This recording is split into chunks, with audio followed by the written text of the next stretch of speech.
what the hell are you thinking about? It's weird. And what's happened, of course, is that we're standing a bit for some combination of basic morality and sturdy common sense. And it's amazing how well Berkshire Hathaway and the Daily Journal, for that matter, have succeeded with nothing more than basic morality and sturdy common sense. But of course, when people talk about common sense, they mean uncommon sense. Every time you hear that somebody has a lot of common sense, it means he's got uncommon sense. And it is much harder to have common sense than is generally thought. Let me give you an interesting example. In the investment world, it involves an enormous amount of high IQ people trying to be more skillful than normal. You can hardly imagine another activity that gets so much attention. And weird things have happened. And years ago, one of our local investment counseling shops, a very big one, they were looking for a way to get an advantage over other investment counseling shops. And they reasoned as follows. We've got all these brilliant young people from Wharton and Harvard and so forth, and they work so hard trying to understand business and market trends and everything else. And if we just ask each one of our most brilliant men for their single best idea, then created a formula with this collection of best ideas, we would outperform averages by a big amount. And that seemed plausible to them because they were ill-educated. That's what happens when you go to Harvard and Wharton. And so they tried it out, and of course it failed utterly. So they tried it again, and it failed utterly, and they tried it a third time, and it also failed. And of course what they were looking for is the equivalent of the alchemists of centuries ago who wanted to turn lead into gold. They thought if you could just buy a lot of lead and wave your magic wand over it and turn it into gold, that would be a good way to make money.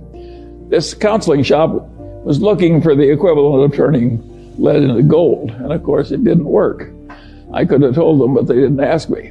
Now, the interesting thing about this situation is that this is a very intelligent group of people that's come from all over the world. You've even got a lot of bright people from China, where people tend to average out a little smarter. And the issue is very simple. It's a simple question. Why did that plausible idea fail? Just think about it for a minute. You've all been to fancy educational institutions. I'll bet you there's hardly one in the audience who knows why that thing failed. That's a pretty ridiculous demonstration I'm making. How can you not know that? It's one of the main activity of America. It's an obvious and important failure. Surely we can explain it. You have to have stayed awake in your freshman college courses to answer that question. But if you ask that question at a Department of Finance, at a leading place, the professors wouldn't answer it right. Now I'm going to leave you that question because I want you perplexed. But that's one you should be able to answer. It shows how hard it is to be rational on something very simple. How hard it is, how many kind of crazy ideas people have and they don't work. You don't even know why they don't work, even though it's perfectly obvious if you've been properly educated. And by the way, my definition of being properly educated is being right when the professor is wrong. Anybody can spit back what the professor tells you. The trick is to know when he's right and when he's wrong. That's the properly educated person. And of course, they're frequently wrong, particularly in the soft sciences. In fact, if you look at a modern elite institution, it's fair to say that a lot of the faculty are a little crazy. It's so left-wing now in the humanities, and it's very peculiar. And that's another thing. Why should 90% of the college professors in the humanities be very left-wing? I leave that question for you too. But it happens. Now, at a place like Berkshire Hathaway or even the Daily Journal, we've done better than average. And now there's a question, why has that happened? And the answer is pretty simple. We tried to do less. We never had the illusion we could just hire a bunch of bright young people and they would know more than anybody about canned soup and aerospace and utilities and so on and so on and so on. We never had that dream. We never thought we could get really useful information on all subjects, like Jen Kramer pretends to have. And we always realized that if we worked very hard, we could find a few things where we were right. And the few things were enough and that was a reasonable expectation. That is a very different way to approach the process. And if you had asked Warren Buffett the same thing that this investment counseling did, give me your best idea this year, and you just followed Warren's best idea, you would find it worked beautifully. But he would, trying to know the whole, he would give you one or two stocks. He had more limited ambitions. I had a grandfather who was very useful to me, my mother's grandfather, and he was a pioneer, and he came out to Iowa with no money but youth and health and took it away from the Indians. He fought in the Black Hawk. He was a captain in the Black Hawk Wars, and he stayed there, and he bought cheap land, and he was aggressive and intelligent and so forth. And eventually he was the richest man in the town and owned the bank and highly regarded in a huge family and a very happy life. He had the attitude, having come out to Iowa when the land was not much more than $1 an acre, and having stayed there until that black topsoil created a modern, rich civilization and some of the best land in the world. His attitude was that in a favored life like his, when you were located in the right place, you just got a few opportunities if you lived to be about 90. And the trick in coming out well was seizing a few opportunities that were your fair share that came along when they did. And he told that story over and over again to the grandchildren who hung around him all summer. And my mother, who had no interest in money, remembered the story and told it to me. But I'm not my mother's natural imitator. And I knew Grandpa Ingham was right.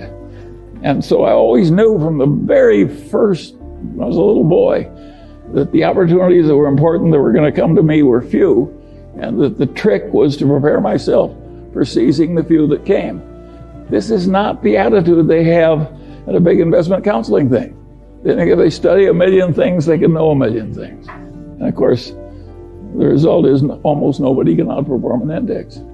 Whereas I sit here with my Daily Journal stock, my Berkshire Hathaway stock, my holdings in Lilu's Asian fund, my Costco stock, and of course I'm outperforming everybody. And I'm 95 years old, and I practically never have a transaction.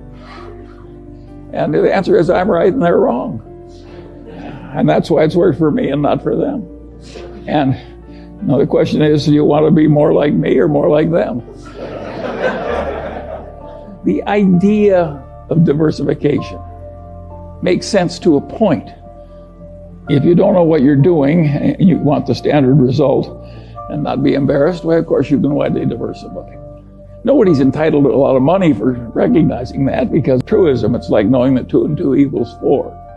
But the investment professionals think they're helping you by arranging a diversification. An idiot could diversify a portfolio, or a computer for that matter.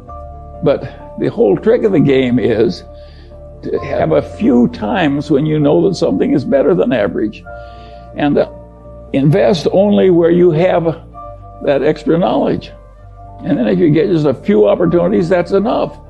And what the hell does you care? You own 3 securities and JP Morgan Chase owns 100. What's wrong with owning a few securities? Warren always says if you lived in a growing town and you owned stock in 3 of the best enterprises in the town, isn't that diversified enough? The answer is, of course it is. They're all wonderful places. And that Fortune's formula, which got so famous, which was a formula to tell people how much to bet on each transaction if you had an edge. And of course, the bigger your edge, the more close the transaction was to a certain winner, the more you should bet. And of course, there's mathematics behind it. But of course it's true. It's perfectly possible to buy only one thing because the opportunity is so great and it's such a cinch, or only 2 or 3. So the whole idea of diversification when you're looking for excellence is totally ridiculous. It doesn't work. It gives you an impossible task. What fun is it to do an impossible task over and over again? I find it agony. Who would want to do it? And I don't see why. My father had a client. He was a lawyer in Omaha. He had a client whose husband had a little soap company. And the guy died and my father sold the soap company. This woman was one of the richest people in town in the middle of the Depression. And what she had was a little soap company and a big mansion in Omaha's best neighborhood. And they sold the soap company. She had a mansion in the best neighborhood and $300,000. But $300,000 in 1930-something was an incredible amount of money. A little hamburger was a nickel, a big hamburger was a dime, and the all-you-can-eat cafe in Omaha would feed you all you needed to stay alive for 2 bits a day. I mean, $300,000. Well, she didn't hire an investment counselor. She didn't do anything. She's a wonderful old woman. And she just took that and she divided it into 5 chunks.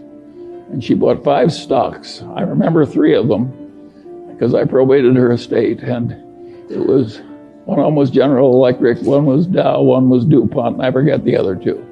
And she never changed those stocks. She never paid any advisor. She never did anything. And she bought some municipal bonds. She never spent her income.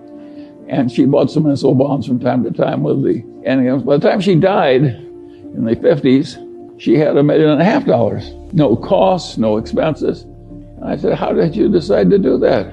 And she said, well, I thought electricity and chemistry were the coming things. You just chunked it all in and sat on her ass. I always liked that little woman. My kind of a girl. But it's rare. If you stop to think about it, think of all the expense and palaver that she didn't have to listen to, and all the trouble she avoided, and 0 costs. And of course, what people don't realize, because they're so mathematically illiterate, is if you make 5% and pay 2 of it to your advisors, you're not losing 40% of your future. You're losing 90%. Because over a long period of time, that little difference causes a 90% disadvantage to you. So it's hugely important for somebody who's a long-term holder not to be paying a big annual toll out of the performance. And of course, there are a few big-time advisors now who are using indexation very heavily. And of course, they're prospering mightily. And of course, every time they get somebody, it's just agony for the rest of the investment counseling business. And it's a very serious problem. And I think these people who are used to winning as old-time value investors who are now just quitting the profession, that's a very understandable thing to do. I regard it as more noble than staying in, playing along with the denial. It's an interesting problem. Now, you can see I'm not trying to make your morning. I'm just trying to describe things the way they are.